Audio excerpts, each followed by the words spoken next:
The cruelest people in the room are usually the ones smiling the loudest.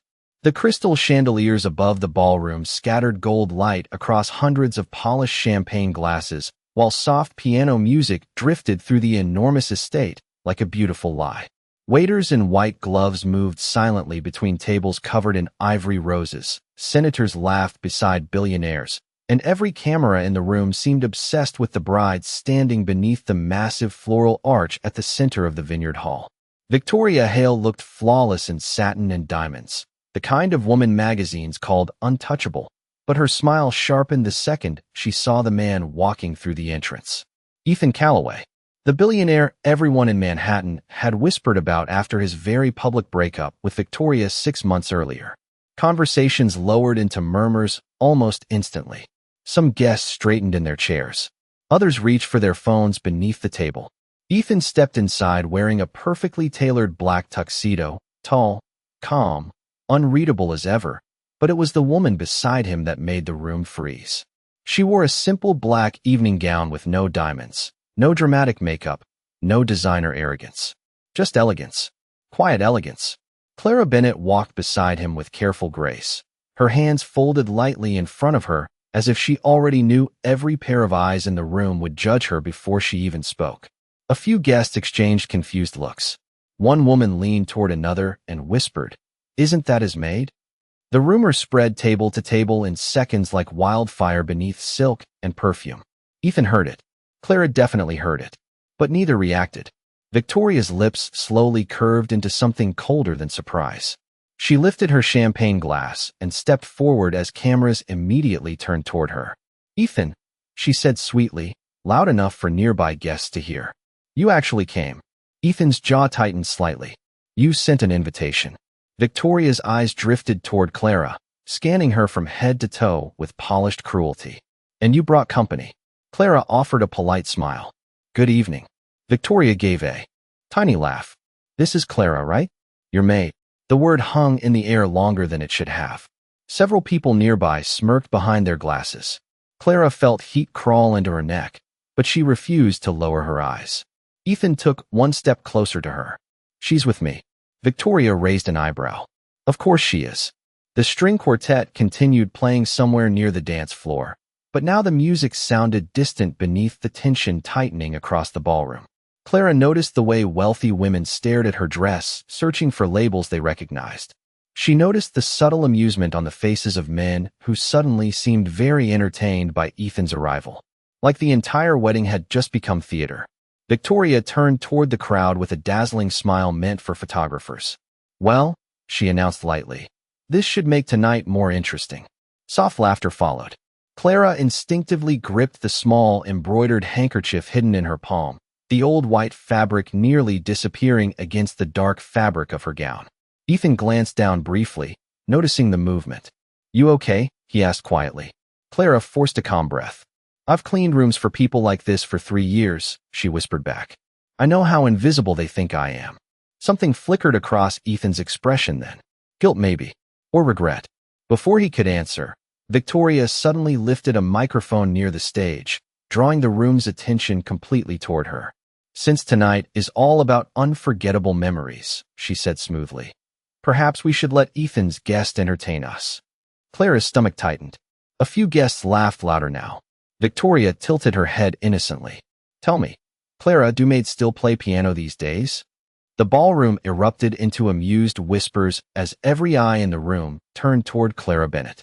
And slowly, very slowly, Clara began walking toward the grand piano beneath the chandelier light. The first piano note landed so softly that several people near the dance floor kept whispering over it, still expecting the maid to embarrass herself.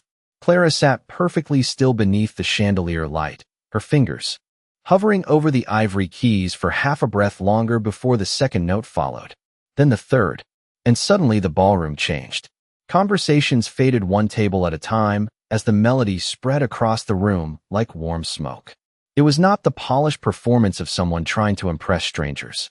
It sounded personal, intimate, like grief wrapped inside beauty. Ethan felt his chest tighten before he even understood why. Clara's posture remained calm, elegant, almost fragile beneath the enormous crystal lights above her, but her hands moved with effortless precision across the piano. Every note carried something old inside it, something expensive schools could not teach. Victoria's smile slowly disappeared. Guests who had been laughing moments earlier now stared in complete silence. Even the waiters stopped moving. Clara closed her eyes briefly as the music deepened, and for the first time all night, she forgot where she was. She forgot the cameras, the whispers, the humiliation. Suddenly, she was 14 again, sitting beside her mother in a tiny Manhattan apartment filled with sheet music and unpaid bills, while rain tapped softly against the windows. Again, her mother would whisper patiently beside the old piano. "Do not play the notes, Clara. Tell the story hiding inside them." Clara had not touched this piece in years. Not since the hospital visits began. Not since collectors took their furniture one piece at a time. Not since life forced her to trade concert halls for cleaning supplies and guest bedrooms in billionaire penthouses. Yet somehow her fingers still remembered every measure perfectly. Ethan watched her carefully from across the ballroom, unable to look away. The woman sitting at that piano was not the quiet maid who folded his jackets and left tea outside his office every morning. This woman belonged under spotlights. She belonged in places where people held their breath to hear her play. A gray-haired man near the front table slowly stood from his chair, eyes wide with disbelief. "That concerto," he whispered. His wife grabbed his arm. "Richard." But the man kept staring at Clara as though he had seen a ghost. "No," he murmured, shakily. "It cannot be." Clara reached the final movement of the piece, her hands trembling slightly now, emotion slipping through the cracks of her composure. The melody rose higher and higher until the entire ballroom seemed suspended inside it. Then silence. Her fingers lifted gently from the keys. Nobody moved. Nobody breathed. For one long second, the room remained completely still. Then the older man stepped forward into the open space near the piano, his voice cracking beneath the weight of recognition. Eleanor Bennett wrote that arrangement for Carnegie Hall in 1998. A ripple moved through the crowd instantly. Several older guests exchanged shocked looks. One woman covered her mouth. Clara's stomach dropped. The handkerchief tightened in her hand. Richard Lawson stared at her with watery eyes. "You are Eleanor's daughter." The words hit the ballroom harder than the music had. Victoria blinked in confusion. "Wait. Eleanor Bennett," someone whispered nearby. "The pianist? I thought she disappeared years ago." Her family lost everything after the scandal. Clara slowly stood from the piano bench, her pulse pounding so loudly she could barely hear the murmurs exploding around her. Ethan looked at her differently now. Not with curiosity, not with pity, with realization. Clara swallowed hard, trying to steady herself beneath the avalanche of attention suddenly crashing onto her from every direction. She had spent years learning how to disappear inside wealthy rooms. Tonight, for the first time in a very long time, nobody could stop looking at her. The applause started slowly, almost uncertain at first, as though the guests needed a moment to recover from what they had just witnessed. Then suddenly the entire ballroom erupted. Crystal glasses trembled against the tables beneath the force of it.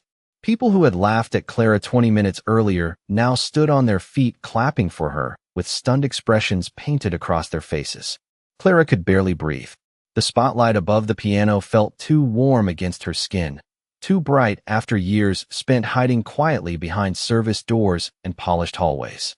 Ethan stepped toward her, instinctively, but before he could reach her, reporters near the back of the ballroom were already whispering excitedly among themselves. "That was Eleanor Bennett's daughter? I remember her mother. She played for presidents. What happened to that family?" Victoria's perfect posture tightened. Clara saw it immediately. For the first time all evening, the bride looked nervous. Richard Lawson moved closer to Clara, emotion thick in his voice. "Your mother once played at my foundation gala in Boston," he said softly. "People cried that night." Clara lowered her eyes for a second. "That was a long time ago." Richard studied her face carefully. "You look exactly like her." The words hurt more than Clara expected, because for years she had tried not to. She had cut herself away from that world piece by piece after the financial scandal destroyed her family's name and left her mother too ashamed to ever perform again. At first there had still been invitations, sympathy, curiosity. Then came silence. Wealthy friends disappeared. Patrons stopped calling. The piano lessons stopped. The apartment became smaller. The hospital bills became larger. and eventually Clara Bennett became invisible. A maid was easier for people to understand than a fallen prodigy. Ethan finally reached her side.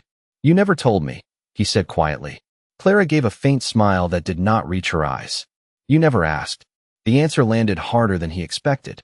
Across the ballroom, Victoria quickly recovered her composure and lifted her champagne glass again. "Well," she announced with practiced elegance, "what an unexpected surprise tonight has turned into."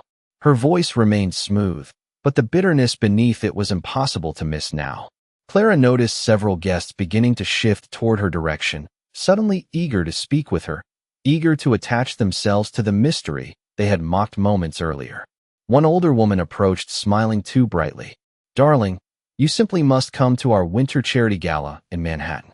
Another guest interrupted immediately. "My wife runs the arts board at Lincoln Center.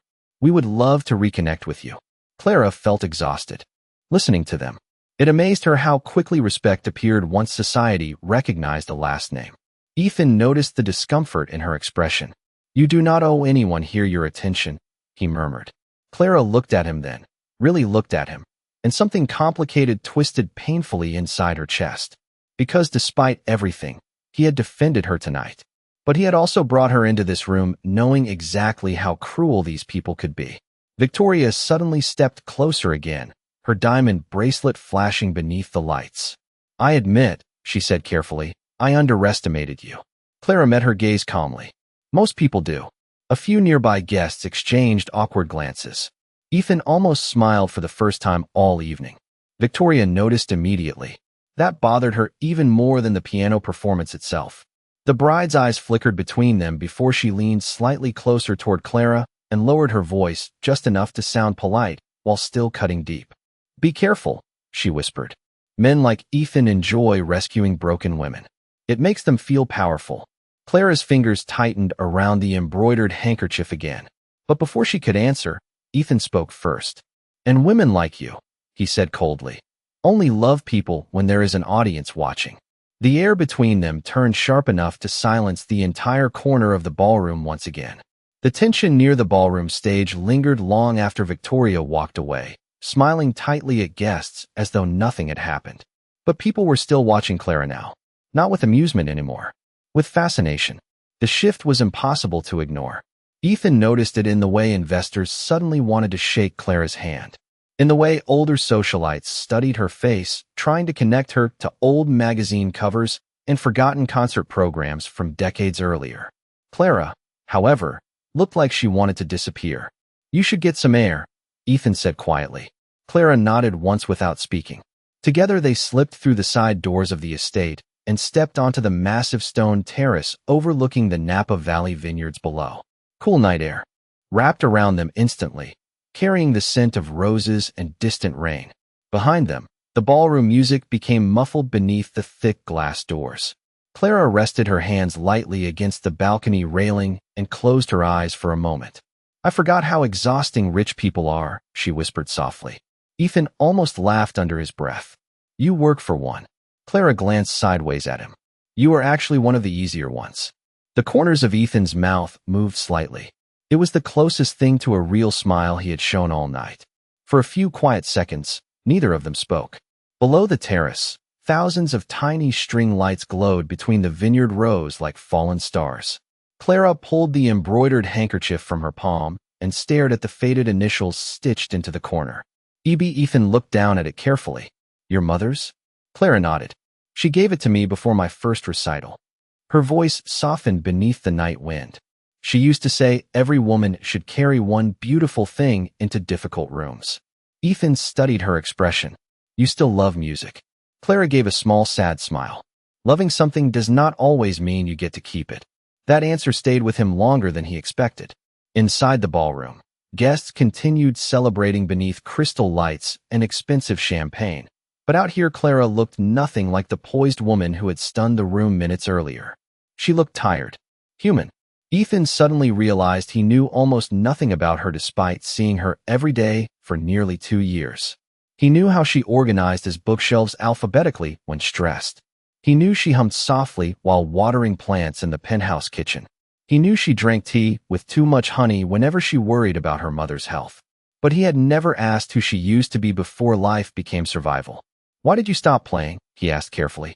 Clara looked down toward the vineyards. "Because talent does not matter much once debt collectors start knocking on your door." Ethan's chest tightened unexpectedly. Clara continued quietly, almost as if speaking to herself now.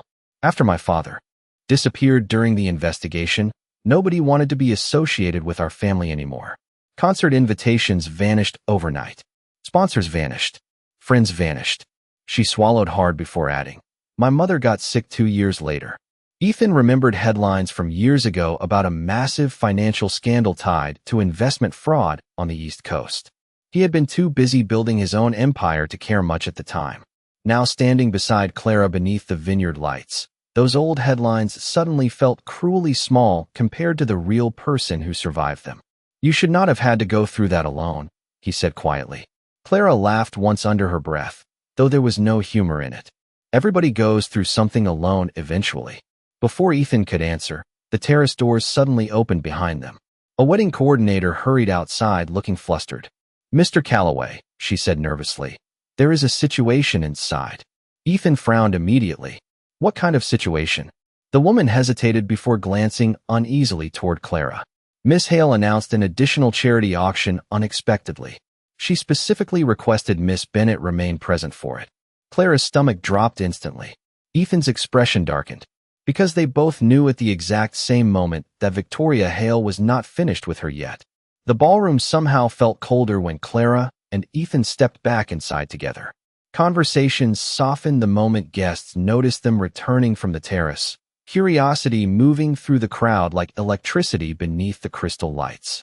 At the center of the room, Victoria stood beside the wedding planner near a small stage that had been rearranged while they were outside. A long display table now held several luxury items prepared for a surprise charity auction. Diamond watches, rare wine collections, signed artwork. Every detail screamed old money performance disguised as generosity. Victoria smiled brightly the second she saw Clara. "There you are," she said sweetly into the microphone. "I was beginning to think our star performer had left us." A few nervous laughs floated through the room. Ethan immediately stepped forward. "Victoria, enough." Her expression never changed. "It is for charity, Ethan.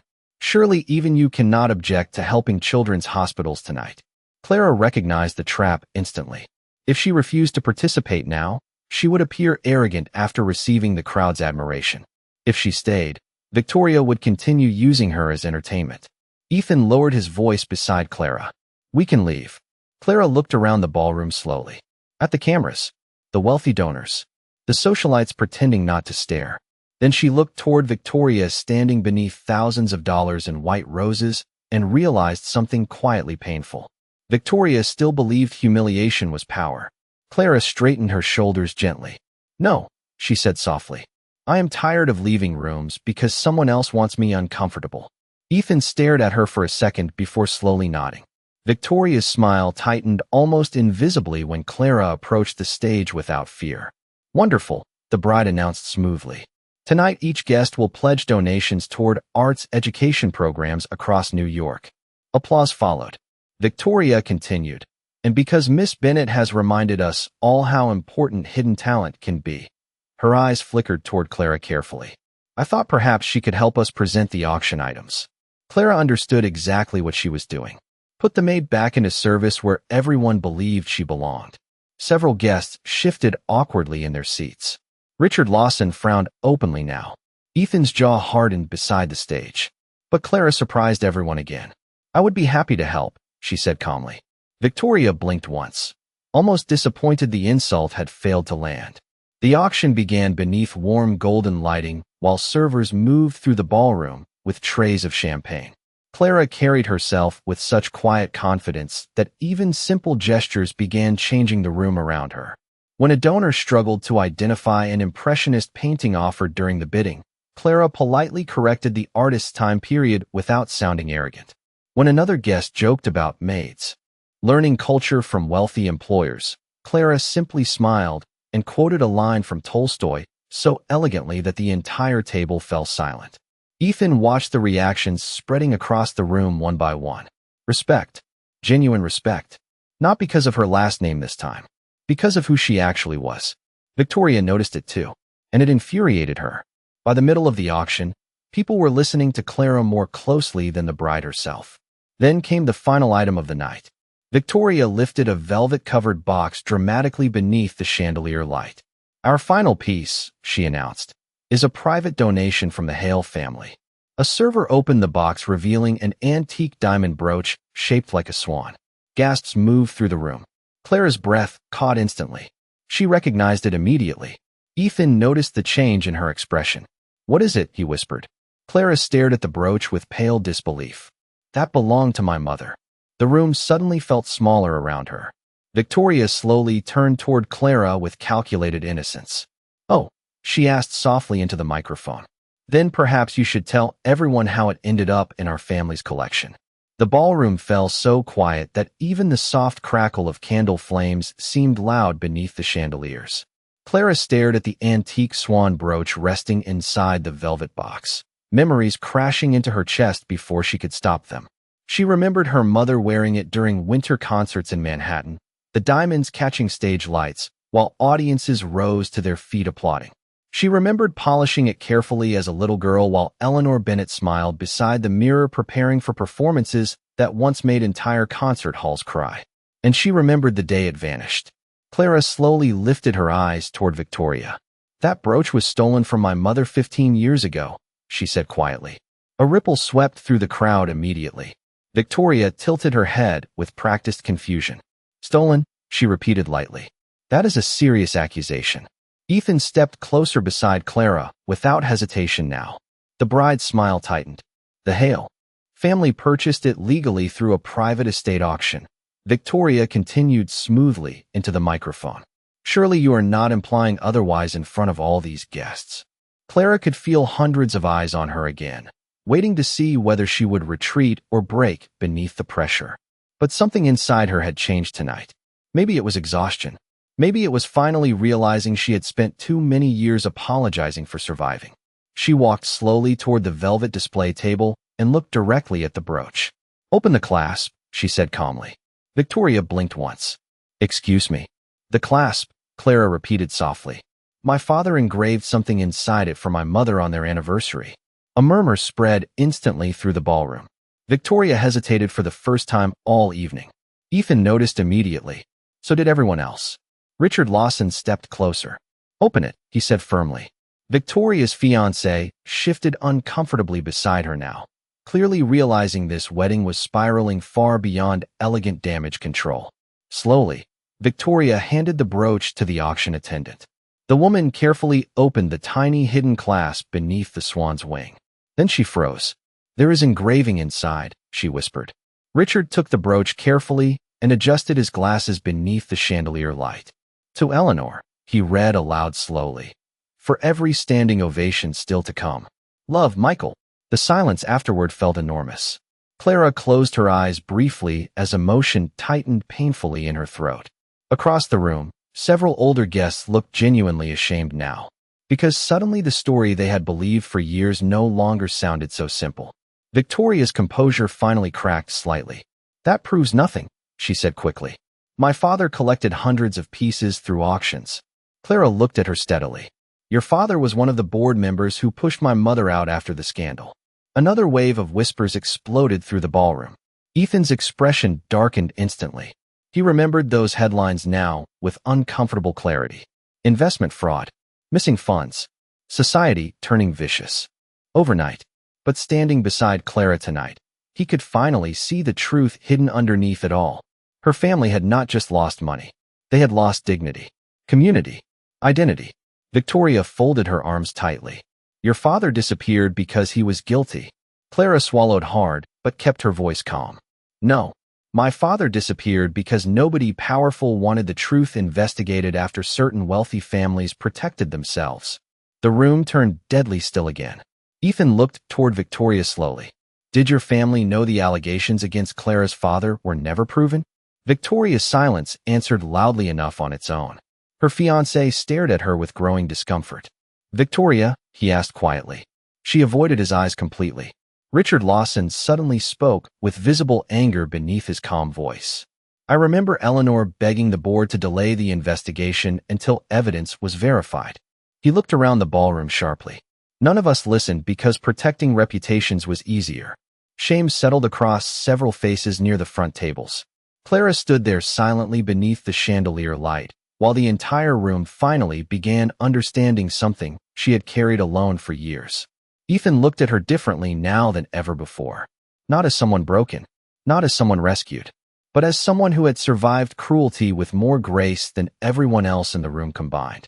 Victoria's face remained perfectly composed for exactly 3 more seconds. Then the cracks finally started showing beneath the polished smile she had spent years mastering for cameras and charity galas. Her fingers tightened around the microphone so hard that the diamonds on her bracelet trembled beneath the ballroom lights. "This is absurd," she said sharply. "We are discussing events from almost 2 decades ago at my wedding reception. But nobody was paying attention to the wedding anymore. Not really." Guests who had spent years protecting old reputations were now exchanging uneasy looks across the tables. Some avoided Clara's eyes entirely. Others stared at her with something that looked painfully close to guilt.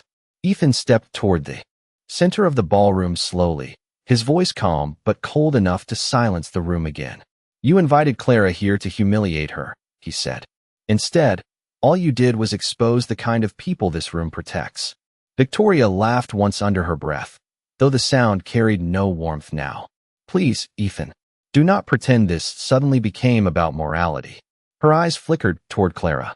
"You brought a vulnerable woman here because your ego could not survive watching me marry someone else." The words hit harder than Clara expected because somewhere deep down, part of her feared they were true. Ethan looked stunned for half a second before anger darkened his expression. "That is not why she is here." Victoria tilted her head slightly. "Then why is she here?" The question hung painfully between them. Ethan opened his mouth, but no immediate answer came. Clara noticed it instantly, and somehow that silence hurt more than Victoria's cruelty ever could. Because for the first time all night, Clara realized something terrifying. Ethan had defended her, protected her, admired her, but neither of them had ever truly defined what she meant to him beyond tonight's arrangement. A beautiful distraction? A weapon against loneliness? A rebellion against his ex-fiancée? Clara suddenly felt exhausted all over again. Richard Lawson tried to interrupt gently. Perhaps tonight should end before further damage is done.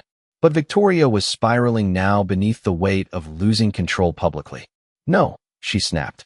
"I want honesty." Her eyes locked onto Ethan. "Tell everyone why she is really here." Ethan's jaw tightened. The ballroom waited. Clara could hear the faint clink of champagne glasses somewhere near the back tables, the quiet rustle of expensive fabric as guests leaned closer. Ethan finally looked at Clara directly, and for the first time since she met him, he looked uncertain. "I asked her to come because I did not want to walk into this room alone," he admitted quietly. Clara's chest tightened. Victoria gave a bitter smile immediately. "Exactly," but Ethan continued before anyone else could speak. "And somewhere along the way," he stopped briefly, struggling for words that did not sound rehearsed. "Somewhere along the way, she became the only person in my life who never wanted anything from me except honesty." The room fell silent again. Clara stared at him, emotion flickering across her face before she quickly looked away. Ethan took another slow step closer. "She sees me when there are no cameras, no investors, no headlines. She sees the worst parts of me and still treats me like I am human." Victoria's expression hardened completely now. "Do not romanticize this, Ethan." But he barely looked at her anymore. "I am not." Clara's pulse pounded painfully in her throat because every person in that ballroom was watching them now. But somehow the room suddenly felt smaller, quieter, more intimate than before. Ethan lowered his voice slightly as he looked at Clara. "The truth is, I do not know exactly when I stopped pretending tonight was fake." Clara felt tears sting unexpectedly behind her eyes. Not because his words were perfect. They were not. They were messy and unfinished and too honest to sound practiced. That was exactly why they hurt. Victoria laughed coldly. "How touching." Then she turned toward Clara one final time. "Be careful. Men like Ethan always fall in love with broken women when they need saving themselves." Clara slowly lifted her gaze toward her, and for the first time all night, she no longer sounded afraid. "No," she said softly. "Men like Ethan only start changing when someone finally tells them the truth. The ballroom no longer sounded like a wedding reception. It sounded like a room full of people quietly reevaluating themselves. Nobody applauded this time. Nobody laughed. Even the musicians near the dance floor had stopped pretending to play softly in the background. Victoria stood frozen beneath the white roses, her perfect ceremony collapsing around her one uncomfortable truth at a time. Clara looked at Ethan for several long seconds after his confession, trying to steady the emotions rising inside her chest. Part of her wanted to believe him. That was the dangerous part. Because for years she had survived by never expecting people with power to choose her once the room became difficult. Wealthy. People admired struggle from a distance.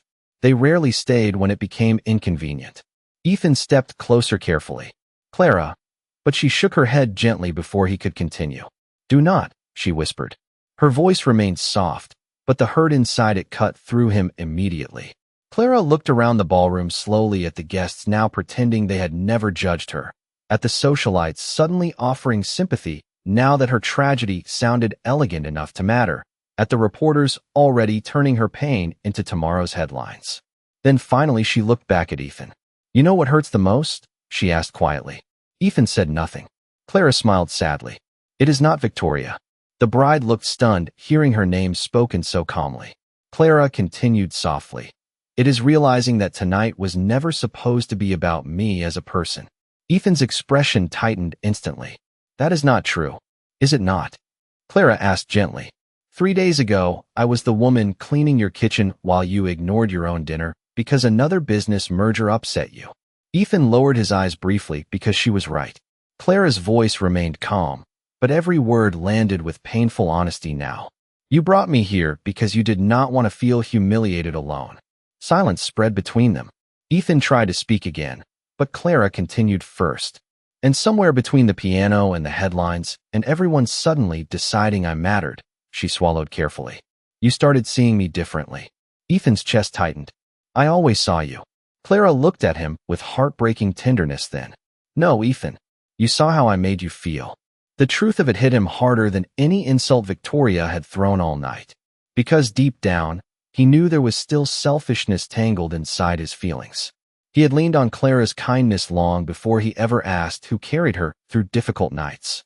Clara glanced toward the giant ballroom windows where rain had started falling softly over the vineyards outside. Do you know what the strange part is? She whispered. I think I really could have fallen in love with you. Ethan stared at her as though the room disappeared around them.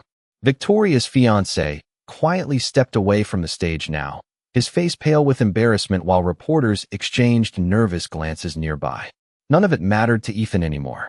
Clara's eyes glistened beneath the chandelier light, but she refused to let tears fall publicly. But I spent too many years rebuilding myself after people treated my family like a scandal instead of human beings, she said softly. I cannot become another man's lesson about vulnerability. Ethan reached for her instinctively. Clara, please. She stepped back before his hand could touch hers. Not cruelly, just carefully, like someone protecting a wound that finally stopped bleeding. Tonight you defended me, she admitted quietly, and I will always be grateful for that. Ethan looked completely shattered now. Clara gave him one final sad smile. But gratitude is not the same thing as trust. Then, before anyone in the ballroom fully understood what was happening, Clara Bennett turned away from the chandeliers, the cameras, the wealth, and the man who had finally learned too late how deeply he cared for her. Ethan stood motionless beneath the ballroom lights, watching her walk toward the exit alone while rain poured softly across the dark Napa Valley outside. Snow fell softly across Manhattan 3 weeks later, covering the sidewalks in silver while yellow taxi lights reflected against wet streets below. Clara stood outside an old theater on West 47th Street with her coat pulled tightly around her shoulders, staring at the massive building in front of her in disbelief. The sign above the entrance glowed warmly against the winter night. Bennett Hall. Her breath caught instantly. Reporters were not waiting outside. No photographers. No society donors performing generosity for cameras.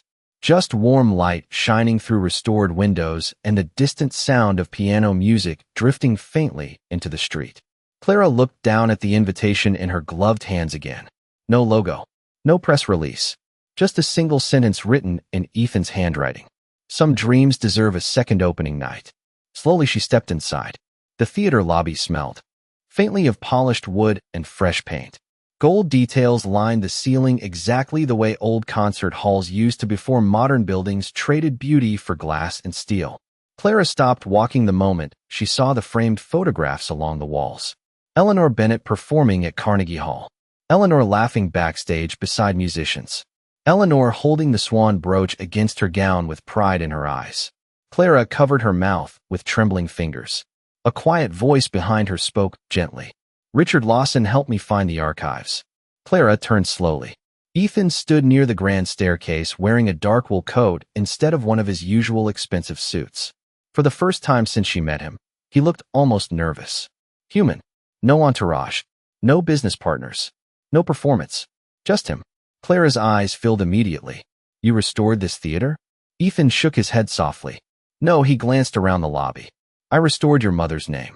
The words settled deeply inside her chest. Ethan stepped closer carefully, leaving enough distance so she would never feel cornered. After Napa, I started looking into the investigation against your father.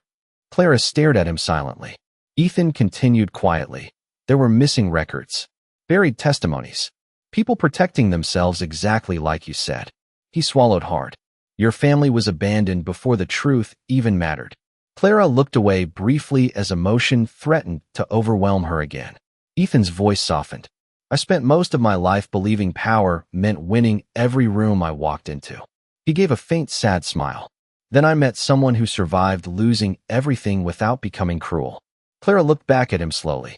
Snowlight from the windows reflected softly across the empty theater around them. Ethan reached into his coat pocket and carefully pulled out the embroidered handkerchief she had dropped in his car the night she left Napa. He held it gently between them. You once told me every woman should carry one beautiful thing into difficult rooms. Clara's eyes glistened immediately. Ethan looked at her with quiet honesty. I wanted to build you a room beautiful enough that you would never feel invisible inside it again. Clara could not speak for several seconds. The silence between them no longer felt painful now. It felt safe. Somewhere deeper inside the theater, a piano waited beneath soft stage lights. Clara finally whispered, Why are there no reporters here? Ethan smiled faintly. Because this was never supposed to save my reputation. That answer broke the last wall she had left around her heart. Tears slipped gently down Clara's cheeks as she stepped closer to him for the first time willingly. Ethan looked terrified to move too quickly, as though afraid she might disappear again if he reached too fast. Clara laughed softly through tears.